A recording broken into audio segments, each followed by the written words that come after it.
Hello dear students, welcome to online biology bridge course classes, and in this video I am explaining about the parts of a plant body. Because in 11th PUC there are two chapters related to this one. One is morphology of flowering plants and another is anatomy of flowering plants. So for the study of that chapter, brief information about the parts of a plant body and different tissues is necessary. So today in this video I am explaining or discussing with the study of parts of a plant body. Plants typically have the 6 basic parts. If we talk about angiosperms or flowering plants, angiosperms are only known as flowering plants because in other group of the plants such as algae, bryophytes, pteridophytes and gymnosperms, even though they are plants but there is no production of flower. Therefore, angiosperms are the only group of plants which produce the flower. And here I am explaining with reference to the parts of angiospermic plant body. They are the superior plants as compared to other group of the plants. So when we consider angiospermic plant, in the angiospermic plant body, the 6 basic parts are present. One is about the roots, second is stem and its branches, leaves, flowers, fruits and seeds. All these are the basic parts that are found in angiospermic plant body or a typical plant body. See, the flower is the part of only angiosperms. In other plants, the flower production is completely absent. If we are explaining about a plant and if it is producing the flower, no doubt that plant is included in the category of angiosperms. So these are the some parts with reference to angiospermic plant body. The root system, it is different in monocot and dicot, and it is underground part of the plant body. From which structure the root system develops, I will explain later. This is underground part of the plant body. This is one part. Shoot system or stem system, it includes the stem and its branches, it includes leaves, it includes flower and it includes fruits. All the parts of the plant body which are present above the ground level, that means above the soil surface, all those parts of the plant body are included in the shoot system. Only underground part of the plant body represents root system. So shoot system includes stem and its branches. It includes leaves which are mainly meant for photosynthesis, that is preparation of the food material. It also contains a flower as well as fruits. And inside the fruits, the seeds are present. These are the different parts when we consider a typical angiospermic plant body. Then moving to the root and root system, from where the root arises. Here I have selected 2 diagrams to explain about the origin of root. The root is underground part of the plant body and it is colorless. Why the root and root system is colorless? Because sunlight do not penetrate into the soil, and without sunlight the pigments are not synthesized in the plant body. Meaning of the pigment is nothing but colored substance. Due to the absence of the pigment and as the roots are not exposed to the sunlight, the roots are colorless. The point to remember is that radicle is the first organ to appear when a seed germinates. When we allow a seed to germinate by providing suitable environmental conditions, that is soil, amount of water content, required temperature. If all these environmental conditions are suitable, it supports the germination of a seed. Then question is, how seed undergoes germination? Why the seeds show the process of germination? What is the structure present inside the seed and which allows the seeds to undergo germination? The seeds contain a specific part or structure. It is nothing but embryo.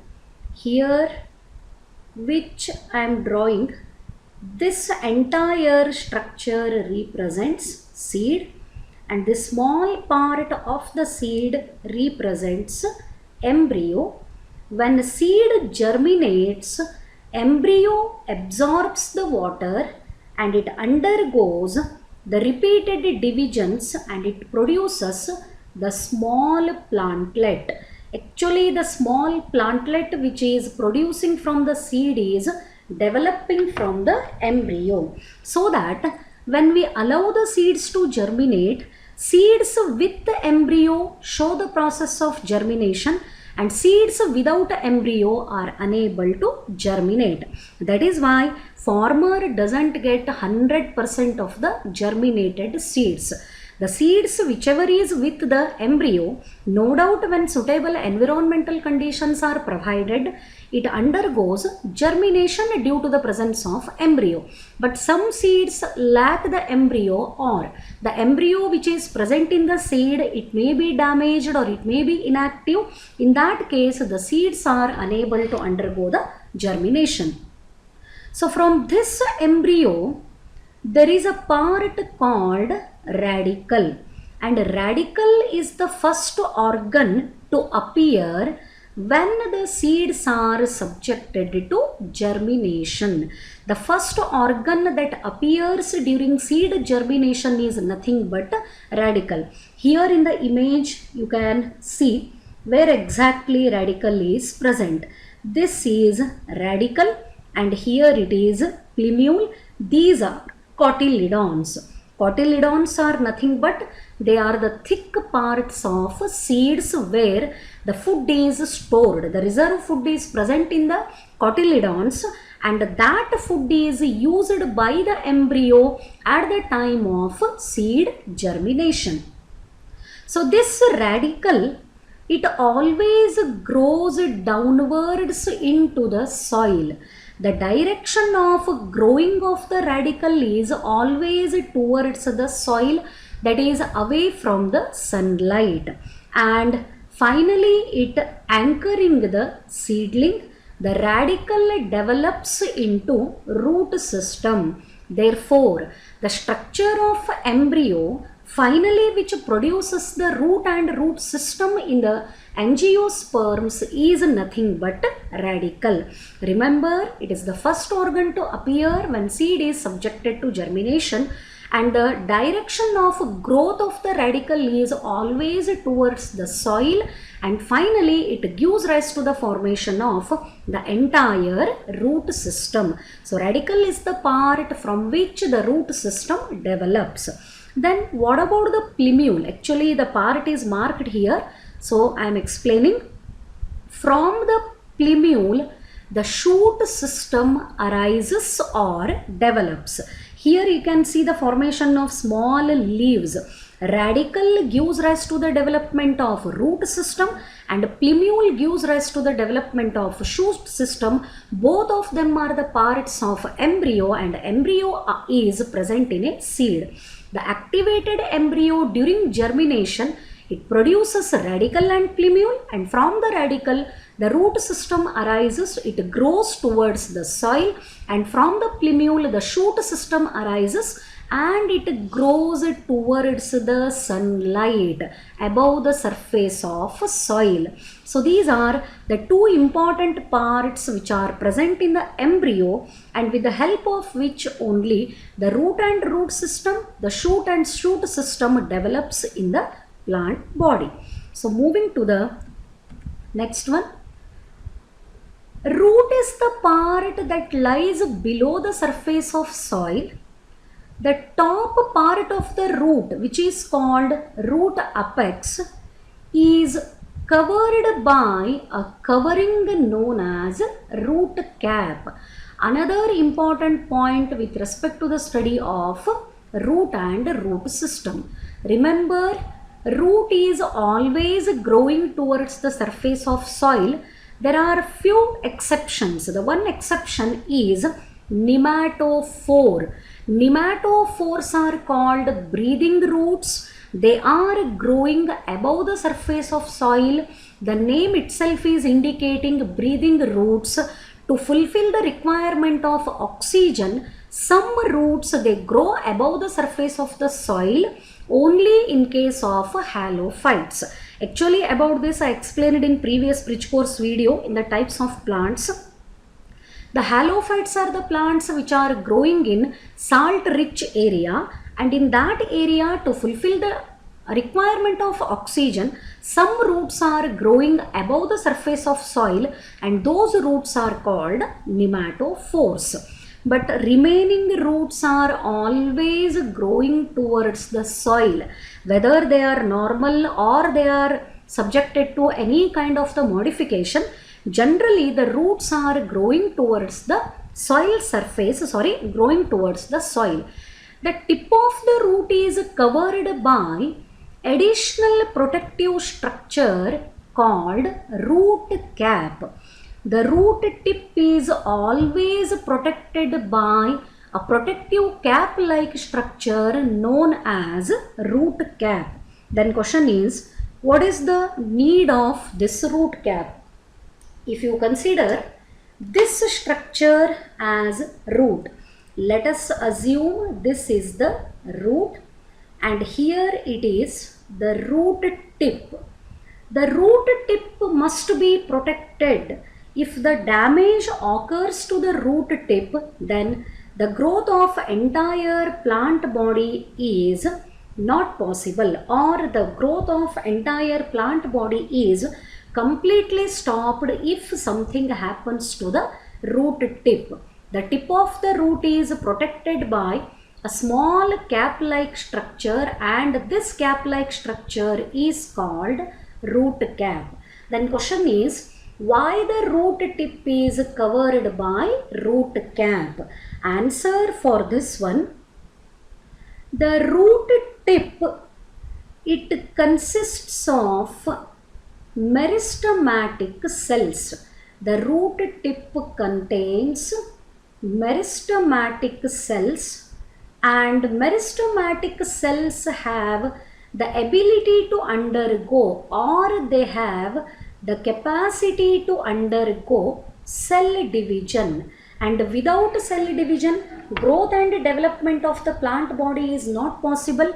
If the cell divides, then only root penetrates into the soil, so that the holding of the plant will be very proper, or the anchorage will be very proper.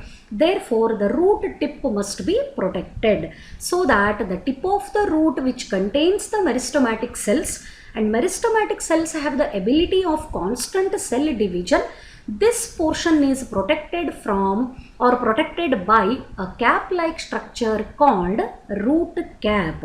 This is the very important part of the root.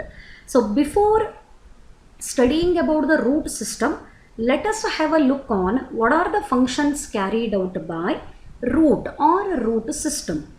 The different functions carried out by the root system are, the first one, absorbing water and minerals from the soil. Whatever the water content is available and which are the minerals present in the soil, they are all absorbed by the root system. Very simple question. If we plot a plant in our own house garden in a pot, then regularly we water it. We provide water to the plant, obviously roots will get the water. But what about the plants which are planted on the roadside or growing in a forest? The roots penetrate deeply into the soil. They catch or they come in contact with the source of water, and the water which is present in the soil is absorbed by the roots. Along with the water, even mineral salts are also absorbed with the help of root only. Then storing food for future use. This is a secondary function of the root, only possible when root is subjected to modification. When roots undergo the modification process, in some cases roots are modified to store the food material. The one best example I can take here, sweet potato. In Kannada it is called genasu. The sweet potato is nothing but underground modification of the root, specially for the storage of food, and storage is a secondary function of the root if and only if the root is undergoing modification. Otherwise, the main function of the root is absorbing water and minerals from the soil. Then producing plant growth hormones, like our body hormones. In our body, we have many endocrine glands such as pituitary, thymus, thyroid, adrenal glands, pancreas. Many glands are present in our body and they are secreting chemical messengers. These chemical messengers are regulating the different physiological activities and they are called hormones.